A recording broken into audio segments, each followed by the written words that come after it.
Hello. This is a prepaid debit call from... It's me for just a minute. I've been moved to Omaha. An inmate at the Douglas County Jail. To accept this call, press 0. To refuse this call, hang up or press 1. To prevent calls from this facility, press 9. Hello. This is a prepaid debit call. This call is from a corrections facility and is subject to monitoring, recording, and the location of your phone will be obtained. For more information about our privacy policy, please visit www.connectnetwork.com.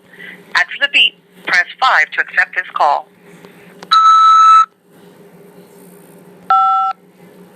This call is from a corrections facility and is subject to monitoring, recording, and the location of your phone will be obtained.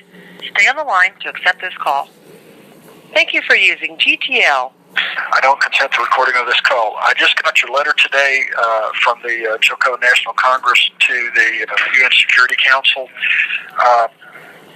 but it's not the complete letter. It's not signed. It just stops at the end. Was there another page that was supposed to have been with it, or? Yeah, I do have some things to mention to you, but in regards to letters, I just mail what I get. So, you know, I don't know. If I got it, okay, you got it. Okay. Well, I got this in the mail today, and it was from the Chilcote National Congress, and it's regarding the UN Security Council. And anyway, the last sentence is, in appreciation, on behalf of the Honorable Grand Chief Stanley Sump Sr.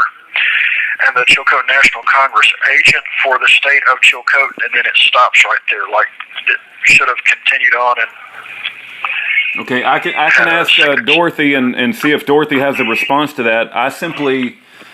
I don't know what to say because I don't read all these documents and they don't mean anything to me, so I'm just a middleman. So when you tell me something's missing, I don't know how to respond. Dorothy's going to have to respond to that.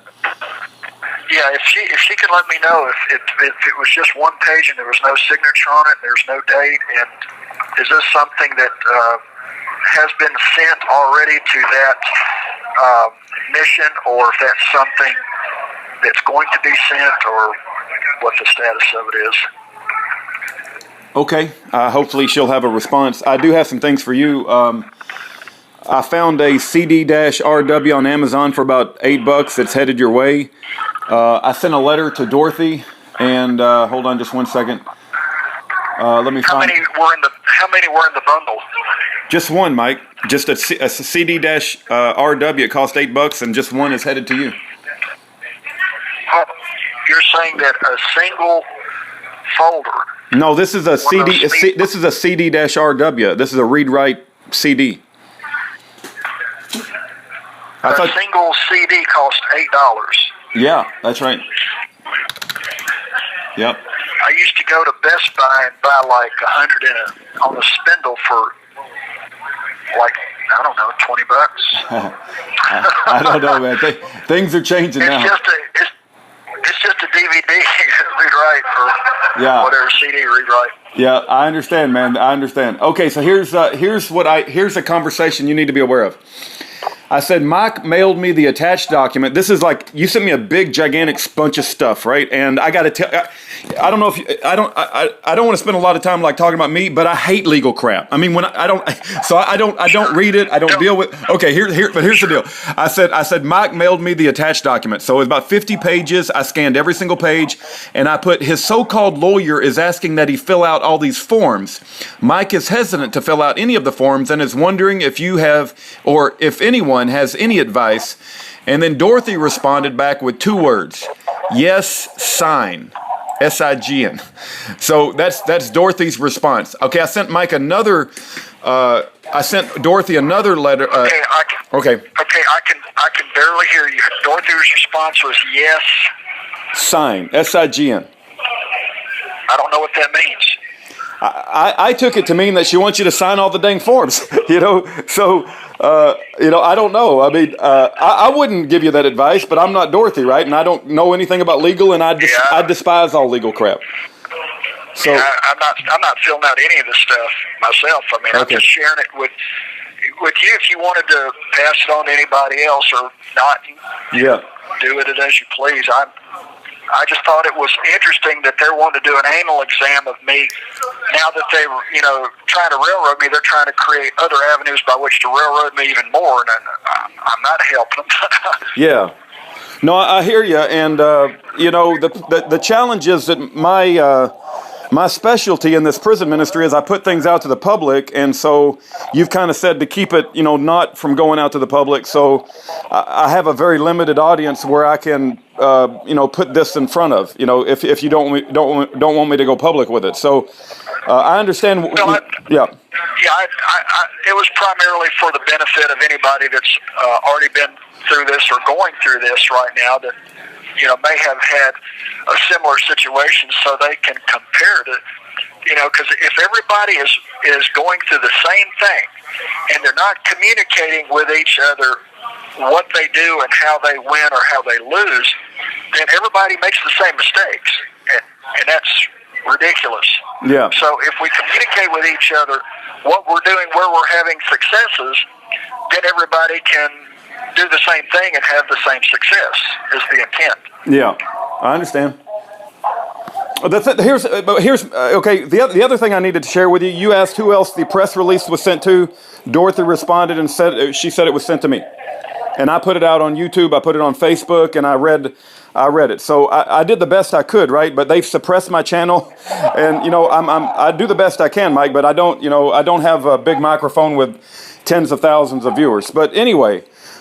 In regards to this whole thing about how to fight the devil with proper legal forms, right? It's like my personal, I can't really tell you what my personal beliefs are because we're on a recorded line and the FBI listens to every freaking word I say, and they've been visiting me at my front door. They sent the Secret Service to my front door, and the IRS has sent me a $25,000 bill.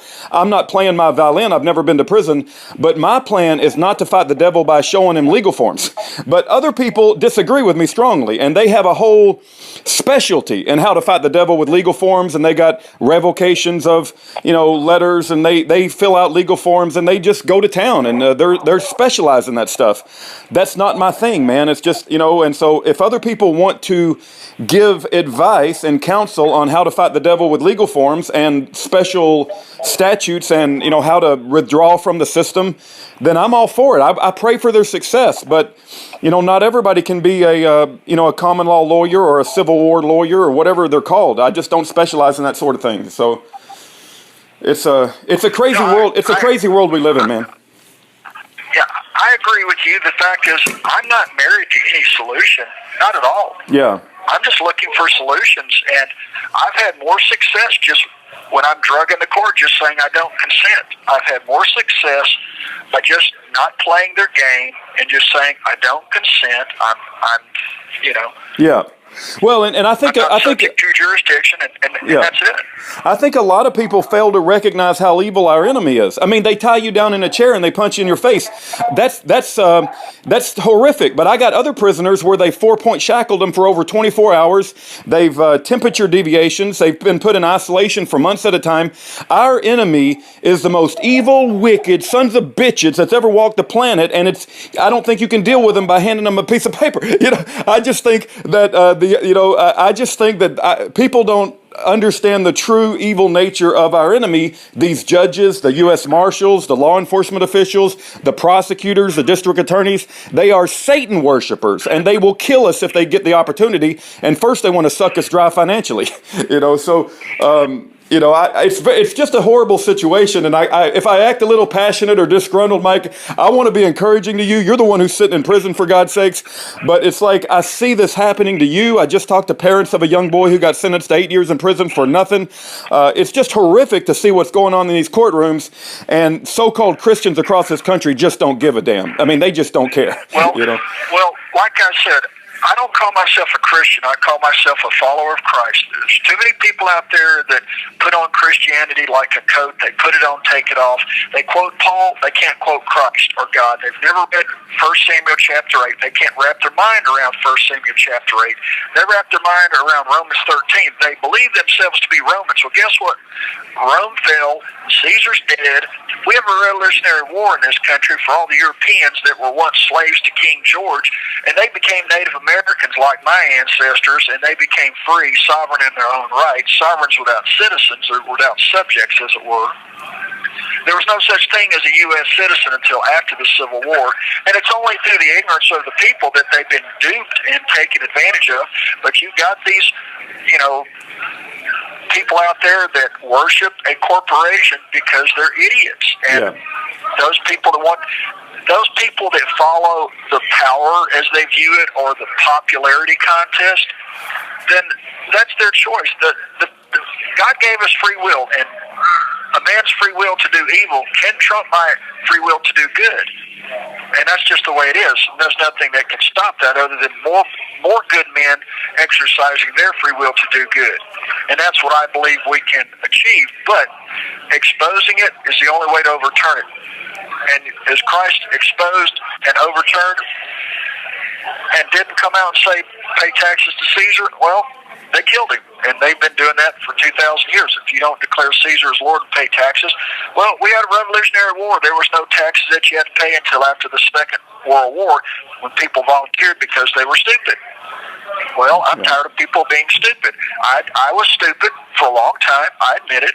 Stupid on top of stupid. I had every license you could get, and then I realized, wow, if I walk and exercise my rights as a child of God, recognized under the Constitution or above the Constitution. It's not that the Constitution gives you anything; it recognizes what you've already had all along, because your rights come from your Creator, not from man. And all we have to do is recognize that fact. It's really very simple, but it's complex because of all the minutia of lies upon lies that these people, the Democrat Party, I'm listening to Mark Levin right now, and he's nailing it. Every now and then these people nail it, and they're coming around to seeing things as it is. These people, it's all about power and control. It's not about the truth. They hate the Constitution. Traitor, he hates the Constitution. He will not quote it or reference it. His God is a corporation, and those witches in black robes, those pagans, Luciferian cult followers that sit up on a pedestal, that's who he worships. That's his God. Well, it's not just, I almost consider him like irrelevant. I mean, he's just like some noisy little devil, hyenish devil over on the side who really thinks highly of himself. That's all he is. Yeah, he thinks very highly of himself, and he's so knowledgeable, and he hangs on to the titles of men, and he's very proud of paying his taxes. What really disenchants me, or I guess upsets me, is these so-called, and I'm going to go use this word. I know you don't you identify as a follower of Christ instead of a Christian, but the so-called people who call themselves Christians, and yet they don't do anything about what's going on in this country. As an example, Alex Jones interviewed Tommy Robinson. Tommy Robinson spent 2 weeks in jail.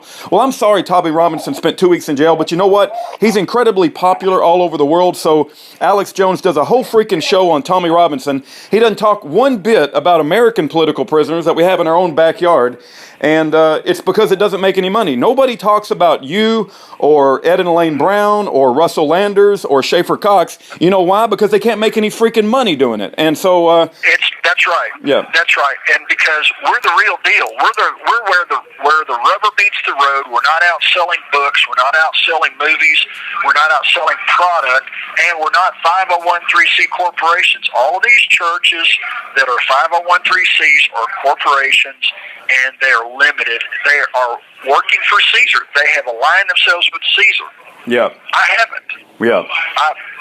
I've only got one God, my Creator, and that's it. And I can only serve one master, and to heck with the rest of it. I've come too far down this road to No, trying to explain it any. It's no more harder than that. You choose your master. I love the fact you don't compromise, Mike. That's what I admire about you. And let me share with you, in other situations, I think they may try to send somebody in to either compromise or set you up or try to kill you.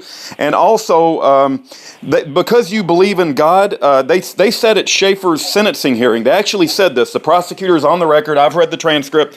They said that Schaefer believes God's law is above man's law, and therefore he is beyond rehabilitation, and they asked for 35 years to life because he believed in God. So when you say this on this recorded line, guarantee your prosecutor, he may get up during you have 1 minute remaining. He may get up during your sentencing and saying you're beyond rehabilitation. We got to put this guy 60 seconds. We got to put this guy in prison for life, you know. Right. It's not that I've done anything. It's what I believe. Yes. Right. I'm afraid of what I believe because other people might start to believe the same thing. The truth is contagious. Yeah. Give it a try, folks. Yeah. That's right. I challenge you. Amen. Step out of the boat. Otherwise, you'll be standing before the giant with just a sling and a stone. Oh, Mike, I admire your faithfulness, brother, and I pray the Lord does a mighty miracle to get you and your wife out of there. What they did to your wife is unforgivable. There's a especially hot place in hell for the individuals who are responsible for Pat Parsons sitting in prison. Proverbs 17:15 is there for a reason. Yeah. Folks, take a look. Amen. What's after you gone? You choose. God bless everybody. Keep fighting. Keep standing. I will. All right. They've already tried to kill me 4 times. I may try again, but I'll just keep standing. God bless you, Mike. Thank you for using GTL.